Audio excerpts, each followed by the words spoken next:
legalize করছেন all legal proceedings pending in the High Court immediately before the commencement of this Constitution shall be transferred to and be deemed to be pending before the High Court such and such বলে conclusionটা কি দিয়ে draw করছেন any provision of this Constitution enabling or requiring Parliament to legislate shall until the day upon which Parliament first meets as aforesaid be construed as enabling the President to legislate by order, and any order made under this paragraph shall be in effect as if the provisions thereof had been enacted by Parliament.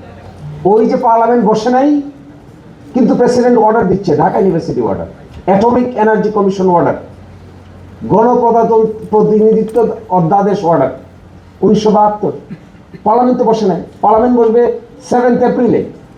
তার আগে president order দিচ্ছে।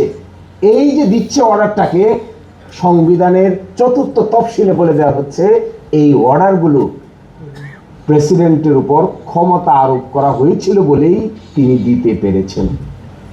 আজও দেখবেন Dhaka university order, Dhaka university এক নাই কেন? Dhaka university order কেন? আপনি গণপ্রতিনিধিত্ব বাংলাদেশ গণপ্রতিনিধিত্ব আদেশ কেন? অধ্যাদেশ কোথায় গেল? অ্যাক্ট কোথায় গেল? অ্যাটমিক এনার্জি অর্ডার কেন? অ্যাটমিক এনার্জি আদেশ নাই কেন? অ্যাটমিক এনার্জি অ্যাক্ট নাই কেন? একইভাবে আপনি দেখবেন Bangladesh national liberation struggle order কেন? কারণ ওই সময়কার যে সময়টাতে পার্লামেন্ট ছিল না, প্রেসিডেন্ট সাহেব ছিলেন, প্রেসিডেন্ট সাহেব এই অর্ডারগুলো জারি করেছেন, কারণ এটা ছিল ক্রান্তিকাল। 5 আগস্ট থেকে 12 ফেব্রুয়ারি পর্যন্ত বাংলাদেশের ইতিহাসে অনেক বড় ক্রান্তিকাল। এইটা একটা ট্রানজিশনাল পিরিয়ড।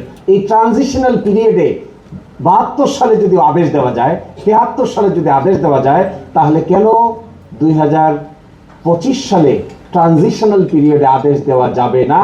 তার কারণ যদি সরকার দল দেখাতে পারেন তাহলে আমরা আমাদের আর্গুমেন্ট উইথড্র করে নেব। আর যদি না দেখাইতে পারেন তাহলে ওইটা মাইনে নেওয়াটাই শ্রেয় হবে। সকলে ভালো থাকবেন। আসসালামু আলাইকুম।